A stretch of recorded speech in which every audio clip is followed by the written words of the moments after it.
Hey everybody, welcome back to Misfits. This is the special White Cane Day episode.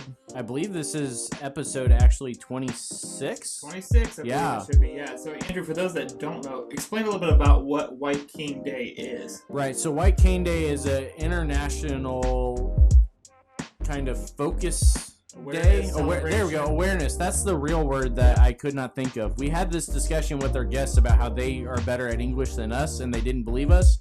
After watching this, they're probably going to fully believe us. Yes, it's an awareness day for people with disabilities, but specifically those with vision impairment. It's a much more common thing than people realize. And it's not even something that you're necessarily born with. Some people develop it later on. There's a lot of different things that go on there. It's becoming more and more common in the screen age for people to develop it later on.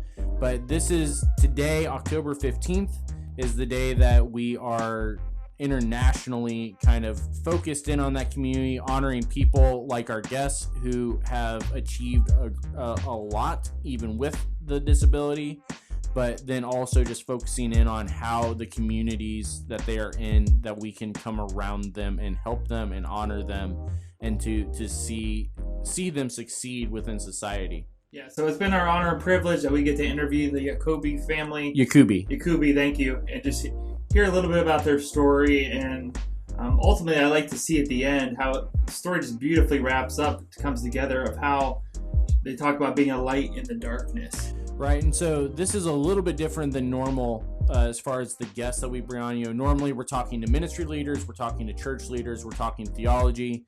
We are going to talk a little bit of theology at the end of the interview, but specifically here we are talking to, they are in some ways political refugees, although they don't even consider themselves refugees.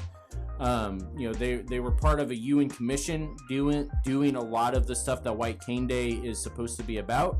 They were government officials. They are also both blind, which is why you won't actually see them on the interview. So it is a little bit different. It is not explicitly a gospel-oriented Christian message, although we think that it is still beneficial for the church to come and hear this couple's heart, hear what they're doing, hear what they're asking of us, both as Christians and as Americans as well. This is one that, as human beings, right? Although our German listeners that we've developed, and we still don't know how we developed. We've got, so hey, if you're out in Germany, I can't remember what the actual correct German hello is. We'll figure that out for next time, maybe. Guten Tag.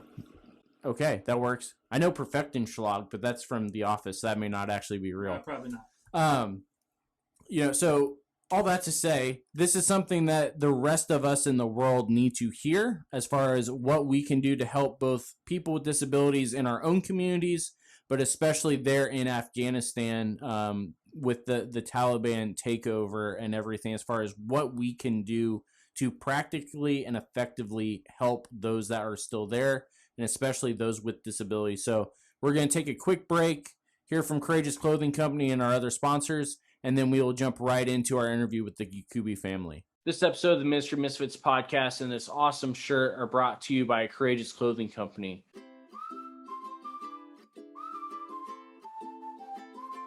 Courageous Clothing Company is a Christian family-owned business that specializes in custom designs that they create, as well as bulk screen printing of your custom designs as well. When you buy from Courageous Clothing Company, you're not just buying an awesome shirt, you also are helping spread the gospel across the world through the missions that they support, such as this here with Ministry Misfits, as well as with their own designs that have Christian-themed messages, sharing the gospel in an awesome and relevant way. Or as we say within CSRM and Ministry Misfits, strategically relevant evangelism. Check out their entire line at courageousclothingcompany.com.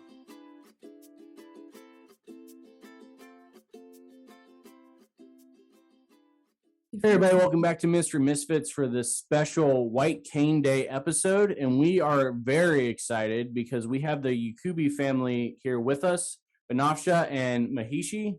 Did I say it right this time? I messed it up again, didn't I? Correct me. There we go. Medhi. I will get it by the time we are done with this interview, I promise. That's okay. So they are currently in the UK. They are there, not necessarily as refugees, but they are currently there. Benafsha served with the commission. It was a UN commission there in Afghanistan to help with better relations for people with disabilities.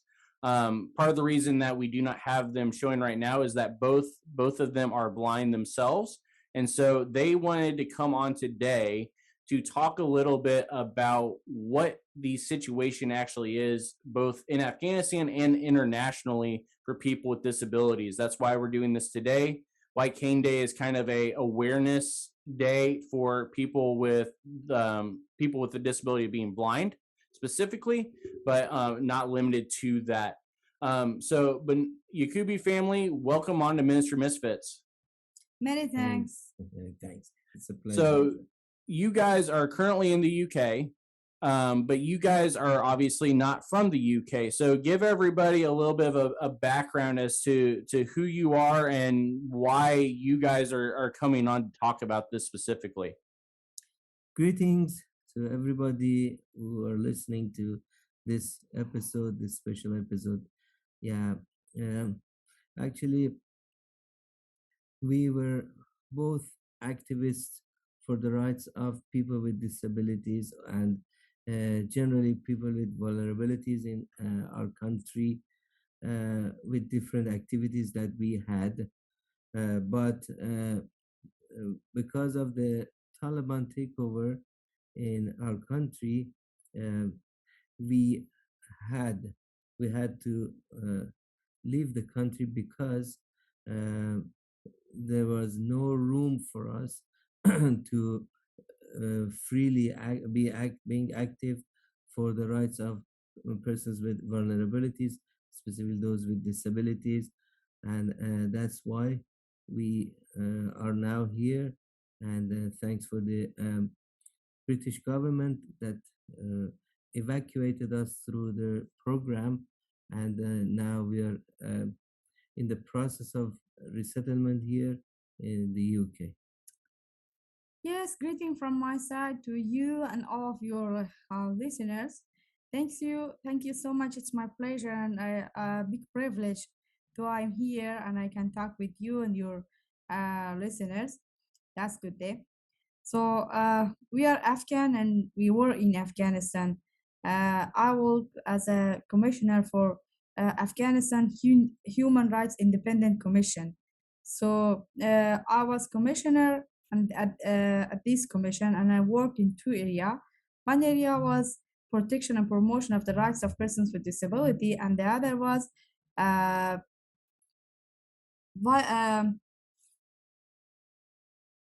can you maybe help me? Yeah, then they can, monitoring and investigation of human rights violations. Yeah, sorry, monitoring was I forget monitoring. Yeah. Monitoring and investigation of human rights violation, and I work specifically with the person who are inside the deprived liberty places, so or inside the prisons.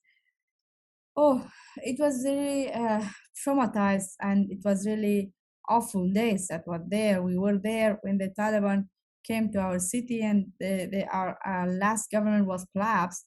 We understood maybe sometimes it will happen, but nobody predict it would be very soon.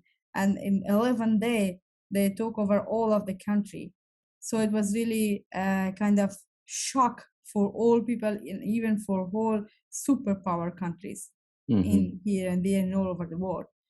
So we were there and we wanted to continue, but because of there was no space for our work, and if we were there, we had to escape from our house, from our country, and from our people, and they forced us from our people, and we are here now. Yeah, and this is not the first time for you either that you've unfortunately had to experience this, because you actually were there the first time the Taliban had took over, correct? Yeah, the first time that the Taliban have over, I was kind of a teenage, and we immigrated to Iran, Republic Islamic of Iran, and that experience was not so, very nice experience for me. Although it was, we tried to, my family and I tried to made some opportunity through that challenge that we had in that country, but it was not easy for me, and we had to did a lot to overcome to that challenges to that, because Iran government is not good with the Afghan people who are immigrated from Afghanistan, and in that time we didn't have even a document in our hand. So it was very difficult for me to go to school. They didn't accept me, and at that time, because I was very young girl, I didn't understand. I couldn't understand what's the meaning if they don't give me the right to go to school.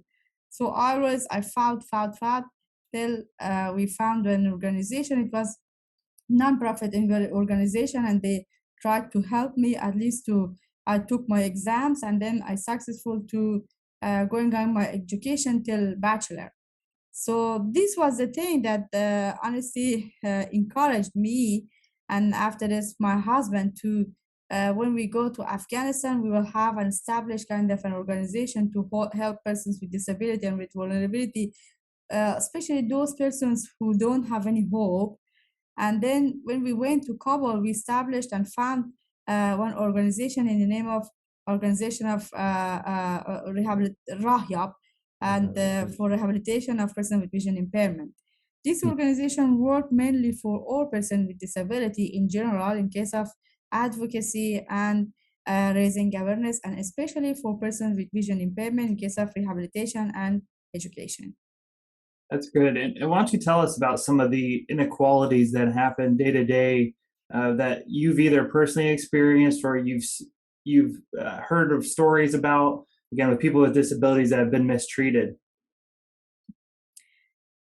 Honestly, in developmental countries and in many countries, even in all over the world, the thing that must be changed, it is all people, they must come to this conclusion to see to people with disability as a human being view, Yeah. not kind of view. It is very, yes. Kind of only enthusiasm, or a person worthy of only enthusiasm, rather than dignity or things like that.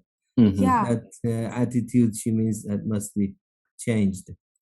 the attitude must be changed, because the people with the vulnerability and people with disability need something to protect them from the bad things, but danger we or don't need things very big sympathy Yeah. because we all are human beings, and this is kind of variety of human being, because some persons with disability, some are not with disability, but Yeah. in developmental country and in the underdevelopmental country, the problem is different.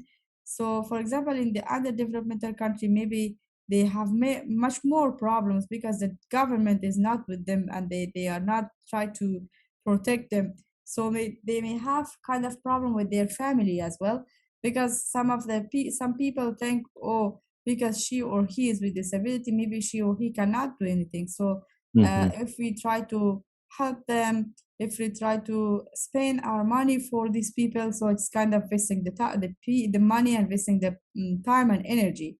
We must try to work very hard and change this attitude and raising awareness. And it was the thing that we did for a decade, at least more than a decade, for that country. But nowadays, when the Taliban came, I think most of these dreams that we had in our mind, Mehdi and me tried to work very hard for that people, and we thought maybe we have kind of conclusion, kind of results from our in our country, but all the things is damaged and broke.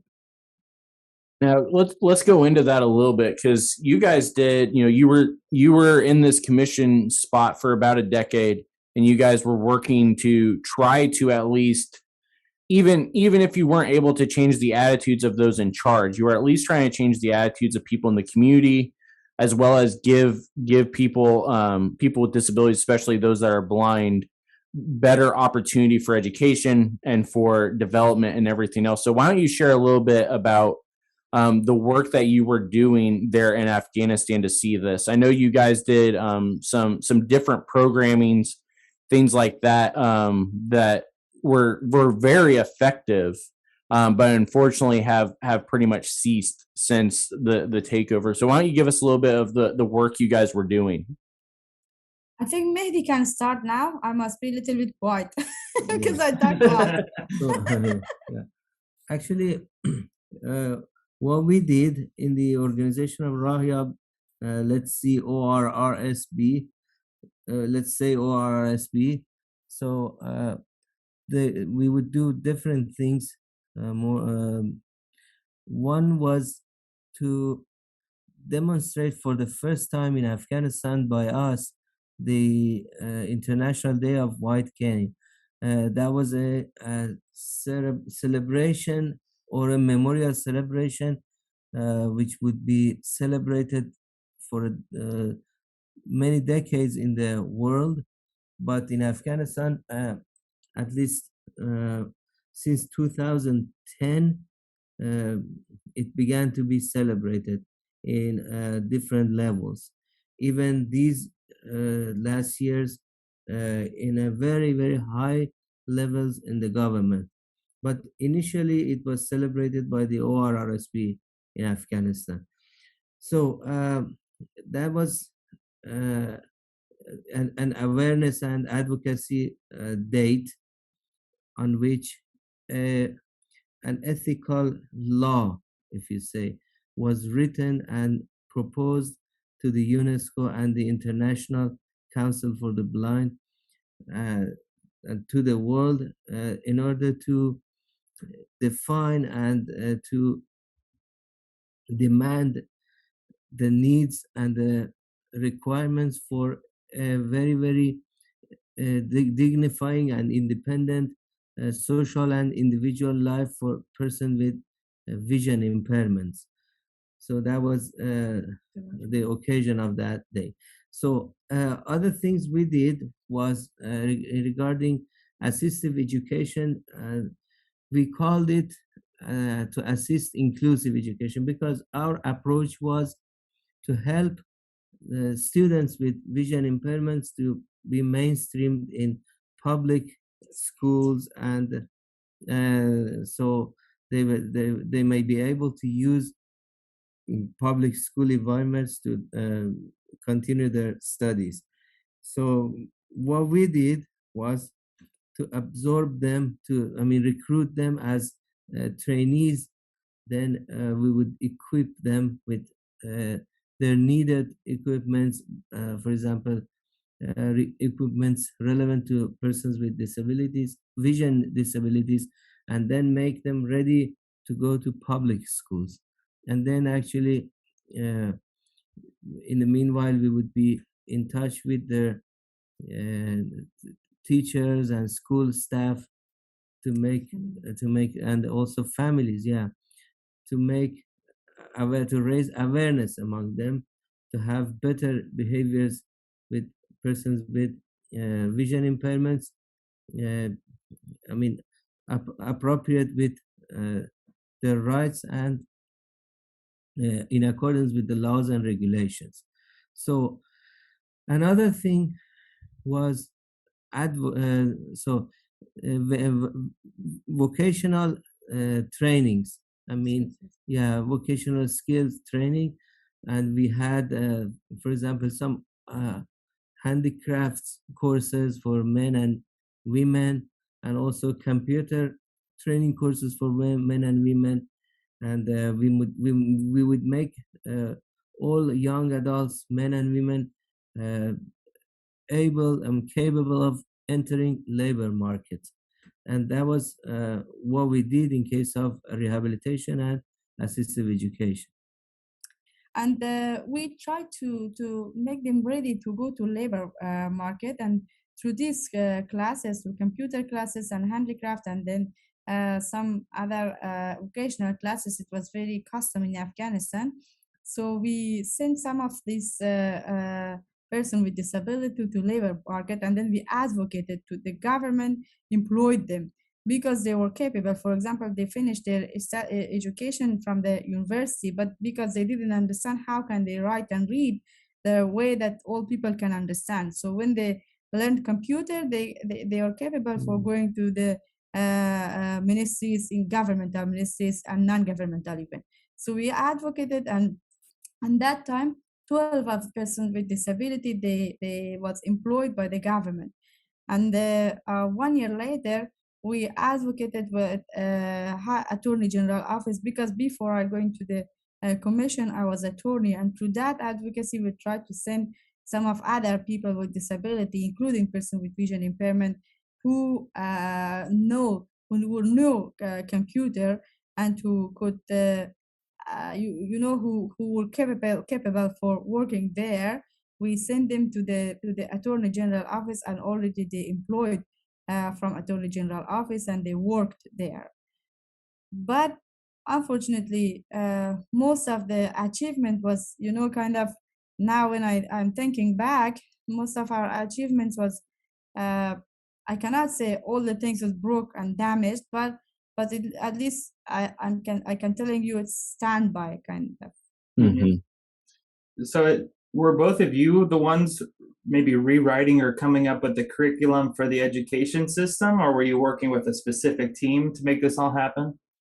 No, one of our job was that we work even with the Ministry of Education in Afghanistan as persons who were activists in case of persons with disability, to make some adaptation for these people when they are going to the school. But the other thing was that we tried to print the or normal books for persons with the especially vision impairment in Braille, or we tried to record these books for them and give them audiobooks.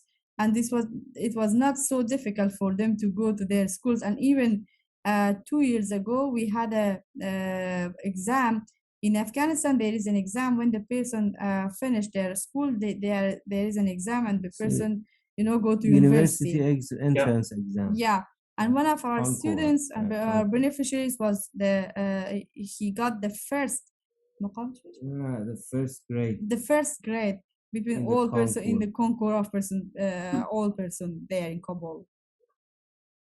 Awesome. So you guys, obviously, if you couldn't tell from everything they just listed, you guys were very, very busy there in Afghanistan with, both from a this is your job perspective, as well as this is really where you were meant to be, and you were working, and you were obviously, if not the best, top level best people to be suited for this. Because Benafsha, you talked about when the first occupation happened and you went to Iran, how difficult it was for you to be able to do anything education based, but yet you fought through it with the help of the nonprofit. But you fought through it to the point where, you were already serving as a lawyer before you got your commission, which is that in itself is quite an achievement. But to then go from that to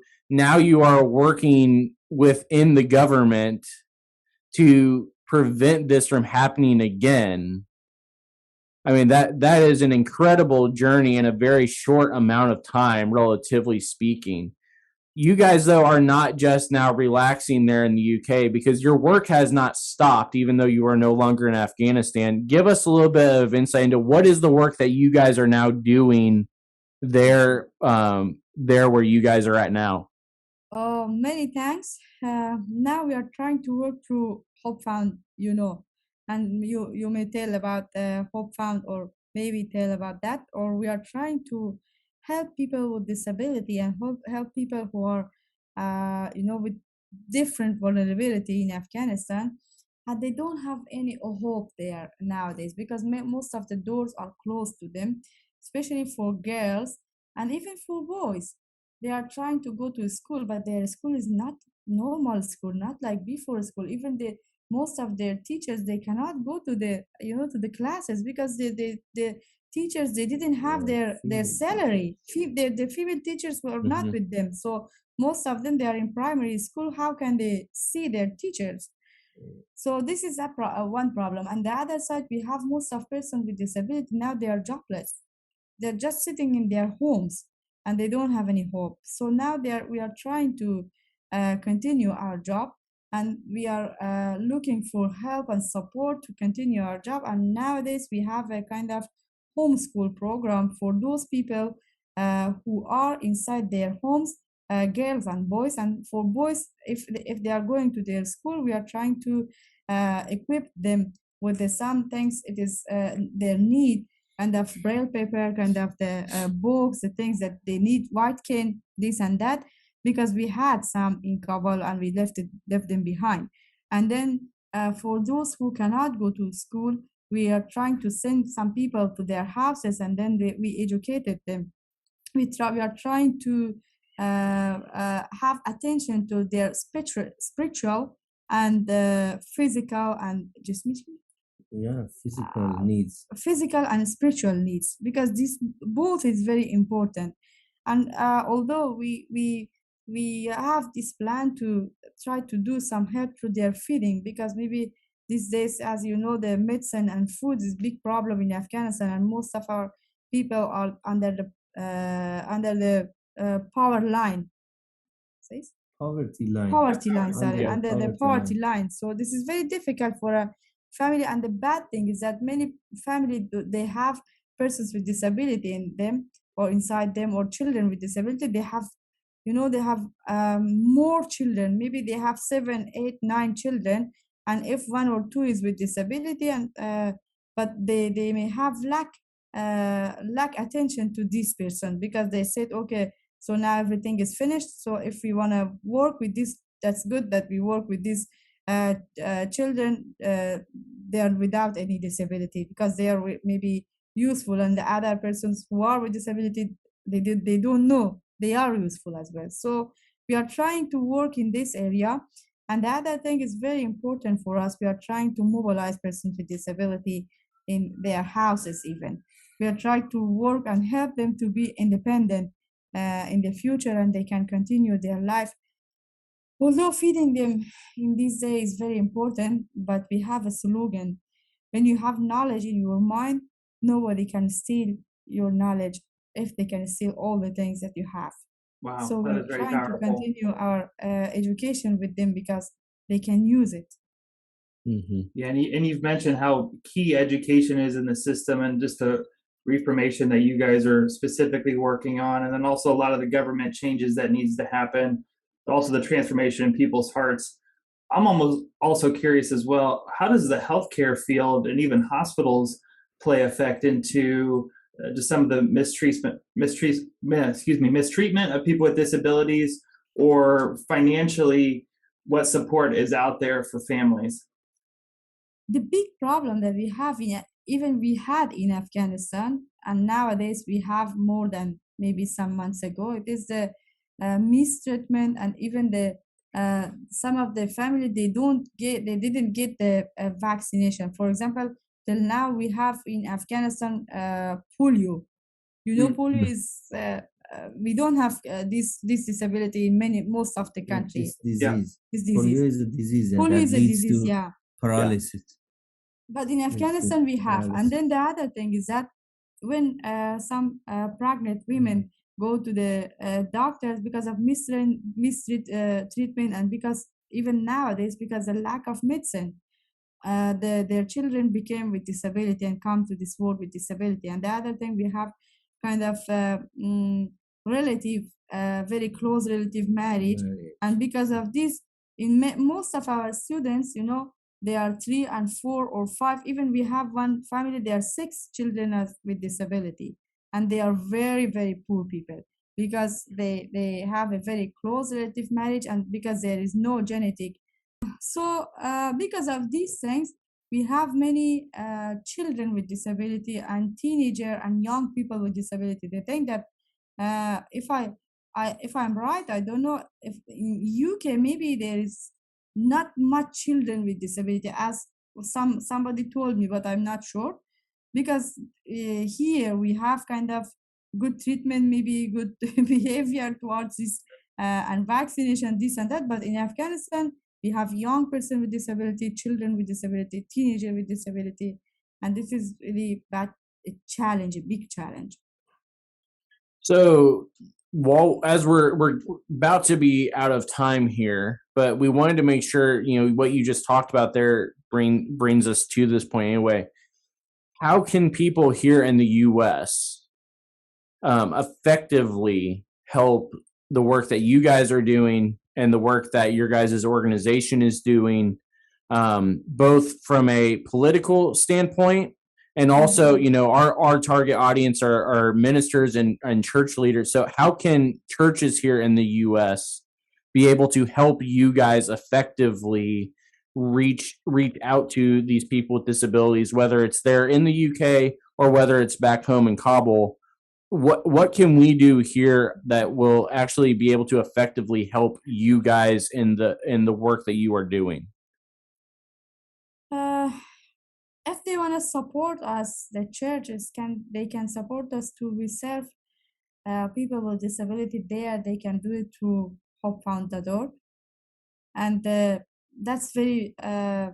You can find some things from my, things that I'm telling you. This is, I think, this is the thing that our God will be very happy with it, because when some person who is children, who is a child, who is with disability, who is teenager, who is girl, who is in a country that all doors are closed to him or her, so they don't have any hope, they don't have any way, they are in darkness. If we can help them, if we can feed them, if we can open at least a short window, a small window for them, that would make our God very pleased. And I think because our God is for all people in all over the world, so He will love all of us. He loves all of us, and He will be very happy from this world. And we can do all the things just to serve people. That's it.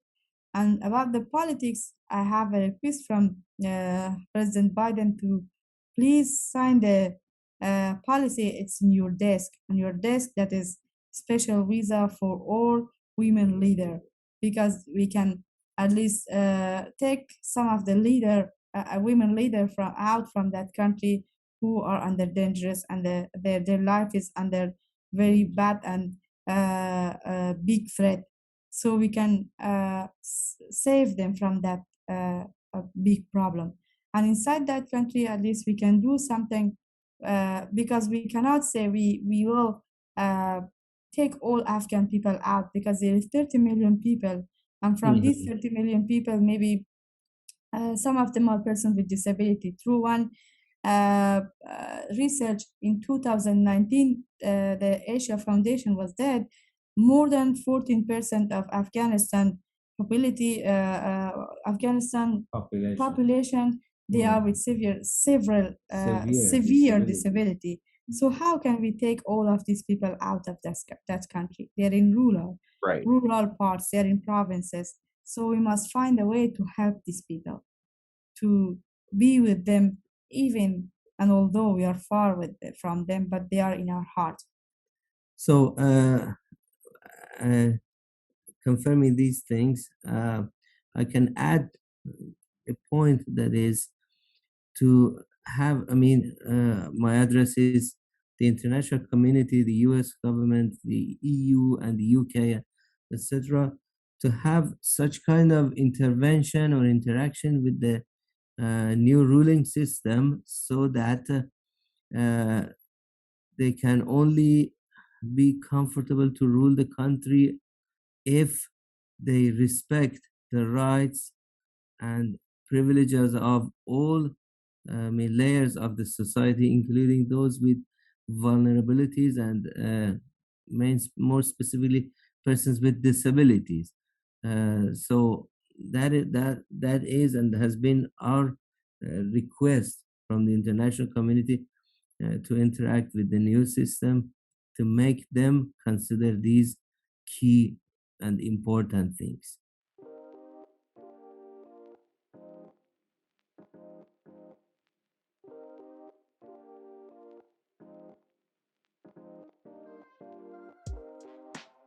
So we are back here. We wanted to just talk a little bit about what we just heard from the Yaqoobi family about the work that they've been doing, the work that they are going to continue to do, and how we can help. And, you know, like we said at the beginning, you know, this was not a particularly church message that was meant for Christians as far as this is what Scripture says to do. But in a lot of ways, we still kind of got to that point. It is, yeah. It ties into a handful of our episodes here recently. If we go back a few weeks, we talked about specifically religious persecution and how that compares to, we'll say, worldly persecution. And I think this really plays into the side of worldly persecution, as they both talked about just the mistreatment of people with disabilities, and the constant differentiating factors that play into for both education, monetarily, and even still with women specifically. Right, and especially within the government as well. And, you know, that was one of the things that was real interesting with Benafsha was she talked about, you know, when the first time that she had to leave, she dealt with mistreatment both as a woman and as a person with a vision, you know, impairment to try to get educated. But yet she was able to do what she could. She finally found support from a nonprofit, became a lawyer, and then when she finally is able to return, she's such a well-respected lawyer and person within the, you know, people with disabilities community that the UN takes notice and gives her a commission.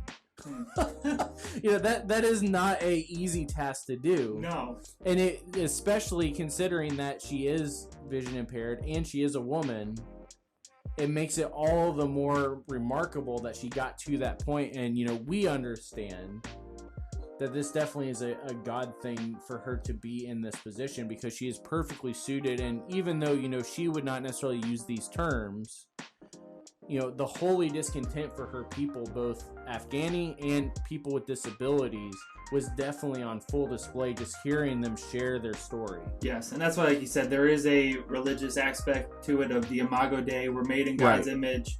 We're going to even tie it back into the absurd conference of righteousness over everything, where God calls us to fight for righteousness and justice. But that is just an overall human being call, honestly, is to speak up for the oppressed and those that are marginalized. And so that's why I like how we can kind of tie both of that into both sides and talk about it as both a U.S. front and then also the Afghanistan side. Yeah, so a couple of things that she also highlighted that we want to make sure are available to you. One of these things is what she asks on a political spectrum that we here in the U.S. can do. So one of the things that is not necessarily widely reported is that there is a motion from Congress that is sitting on the president's desk for a special visa that allows women in government positions, and especially those women in government positions that may be disabled as well, an unrestricted visa access. This is not a unrestricted visa for everyone. This is specifically for women in government positions that are more at risk.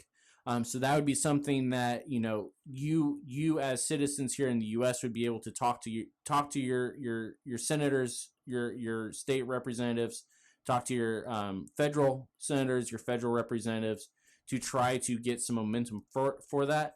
We also, you know, even though we always want you to share our episodes, this one, even more so than others, is one where the more we can get their story out, the more likely we are going to be able to start seeing some momentum happen. Be on the lookout as well. If you have a podcast, if you have a show, radio show, TV show, you know, whatever that may be, maybe you're a newspaper reporter, get in touch with us. We would love to get you their contact information. We're trying to get them a little bit more movement here in the U.S. As far as a media presence, to hopefully be able to get some movement as far as to be able to help the people that they had to leave behind, both in the disability community as well as within the Afghani community, whether that's through aid or visas or just, as she mentioned before, those that are outside the U.S., you know, if we are able to promote our leaders not interacting with the Taliban until they are able to promise safety and safety. Yeah. We'll throw our air quotes in again. to provide equal treatment is the proper way to say this. Provide equal treatment for those with disabilities. It will go a long way to being able to see more people like Benafsha coming up through the ranks, whether that be women, whether that be people with disability, more people to be able to actually achieve the goals that they would like to see achieved and to be able to help their communities thrive. Yes. The other side of it, if you would like to financially support them, they are associated with hopefound.org. You can go to hopefound.org and you will be able to find a place where you can read more of Benafsha's story. You can read more of the articles and interviews that she's done over the past couple of months, as well as I believe there is a way to financially support them as well if that is something that you feel like you would like to do or that your church maybe would like to do as a special project as well. In the meantime, you guys can also still support us by going to the easiest place, I think, is actually buymeacoffee.com/Ministry Misfits. That's probably the easiest way. The CSRM website is down for some reason, and we're hoping it is back up as you're listening to this. I have been fighting with Weebly and Network Solutions and the FCC for like the past 3 weeks to get it back online, and nobody will answer the phone. Go figure. There's our government at work. There you go. But hopefully that will be back up. So if you do want to do it for a tax credit, eventually you will be able to do that again at csrm.org/donate. You'll be able to see the new website that we've got up and running. Kat has done an excellent job with that. So you would click on the donate that's under domestic staff, and then you'll be taken to the page that you need to find my name there. What else am I missing? Oh, we still have a mailing. We have a mailing list now. Yeah, that got started while we're at Absurd. That's right. Shout out to Brian Adkins who stalked us into winning a T-shirt. You guys can go and sign up for the mailing list. The link is on all of our social media pages. Here in a couple weeks, we'll probably send out the first of the newsletters. And we haven't really decided yet if it's going to be weekly or bi-weekly or how we want to do it. But stay tuned for that. Go sign up. We're also trying to keep track of where our listeners are listening to. So if you want to give us a little bit of insight into that when you sign up, that would be helpful just so we know what avenues to actually look at as far as putting content out there. Speaking of, if you haven't already noticed, Facebook actually has a podcast platform now. I did not realize that myself. Yeah, and so we are now on Facebook Podcasts as well. So if you go to the Ministry Misfits Facebook page, and then there should be a little tab that says Podcasts. I believe it's only available if you're going through the mobile app at the moment, but eventually it's going to spread out. So if you are a regular listener that normally watches the videos, but you would rather be able to scroll through Facebook instead of just looking at our wonderful faces the whole time, you can now listen to the podcast rather than have to sit there with the video open if you would prefer. Although we like it when you watch us as well. That's right. We did put all this work into this awesome studio. We didn't wear these shirts for nothing. That's right. Shout out to Courageous Clothing. Speaking of the shirts, that's the other announcement. We are taking pre-orders if you would like a Ministry Misfits shirt. I believe we're looking at probably $10 a piece. Okay. At least for right now. That's what we need. I don't remember what the number was. Courageous Clothing and I have been talking.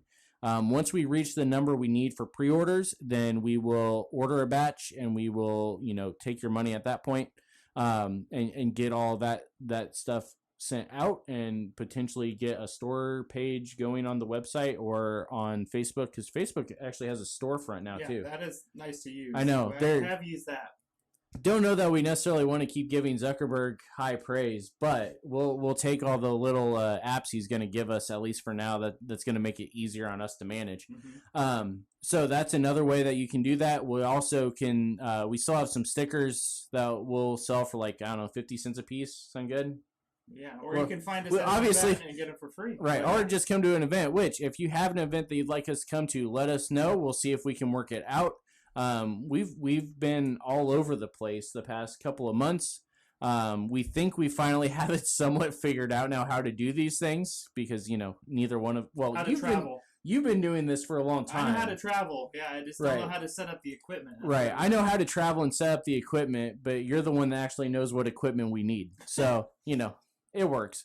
So, anyway, we hope that this was helpful. We hope that you enjoyed it. Go check out hopefound.org to get some more information. Contact us if you would like to potentially talk with the Yaqoobi family on your programs as well, and we can start working out the process for that. In the meantime, we will be back to regularly scheduled programming. I always love saying that because it makes us sound we sound so much more official when we say that. We'll be back to regularly scheduled programming this Tuesday, and it actually is one that I recorded before Brandon even came on. But thanks to the wonderful technical efforts of David Waddell, we had to push it back. We're finally able to release it now, not with David Waddell, with Jason Hunley, who's a fellow Christian Podcast Association member. We are talking about worship wars, what that looks like within the church. How do we actually figure out what music we need within our churches, what's acceptable, what's not, and how the fourfold rubric and three-tier paradigm fits into that kind of decision-making for our worship leaders. So after that, we will actually have David Waddell for about 3 weeks. We wanted to also share the message that he gave at Reach Gathering. He didn't actually use our brand name, which I was very upset with him about. But he talked about stickers. Yeah, I know. I should have stuck a sticker on his chest when he went up there. But he talks a lot about what it looks like in ministry when it feels like you do not get any respect for what you are doing. And especially for those of us that kind of feel like we're just out of place and out of sync with what the church is looking for. Besides the fact that it's just hilarious because it's Waddell, and so every other word is a pun just about. So be on the lookout for that over the next few weeks. We may have a couple mini episodes here and there. We'll see if Brandon needs help with any more homework before then. Probably will, But in the meantime, we will see all of you next week when I am back with Jason Hunley.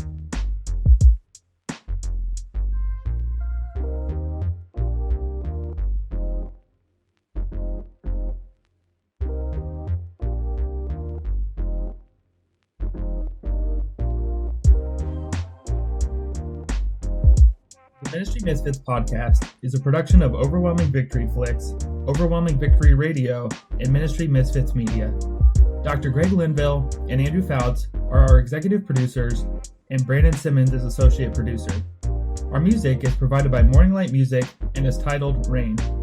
If you would like to get in touch with us, you can email us at ministrymisfitmedia@gmail.com or by following @ministrymisfit on Facebook, Twitter, Instagram, and TikTok. You can support Ministry Misfits at anchor.fm/Ministry Misfits or for FO1C3 credit by going to csrm.org/donate and selecting Andrew Fouts in the campaign menu. To learn more about Overwhelming Victory or to listen to our sister podcast, visit overwhelmingvictory.org.